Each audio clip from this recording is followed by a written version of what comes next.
নমস্কাৰ বন্ধুসকল, আপোনালোকে হয়তো গম পাইছেই যে বৰ্তমান সময়ত পৃথিৱীৰ এটা ভয়ংকৰ সমস্যাই দেখা দিছে। সমস্যাটো হ'ল যে দক্ষিণ আমেৰিকা মহাদেশৰ ব্ৰাজিলত থকা আমাজন জংঘলত জুই লাগি আছে। এই জুই অবিৰতভাৱে যোৱা ৩ সপ্তাহৰ পৰা লাগি আছে। ফলত ইয়াত থকা জীৱ জন্তুসমূহৰ মৃত্যু হৈছে। আৰু ইয়াতকৈ ডাঙৰ কথা যে এই জংঘলখনৰ পৰাই সমগ্ৰ পৃথিৱীৰ ২০% অক্সিজেন ইয়াৰ পৰাই আহে। সেইবাবে এই জংঘলখন আমাৰ বাবে অতি প্ৰয়োজনীয়।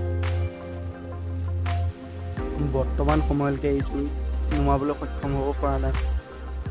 লাহে লাহে এই জুই বাঢ়িবলৈ ধৰিছে আৰু যদি এই জুইকুৰা বিয়পি সমগ্ৰ জংঘলখনতে যদি লাগি যায়, তেন্তে পৃথিৱীৰ কাৰণে এক ভয়ংকৰ সমস্যাৰ সৃষ্টি হ'ব।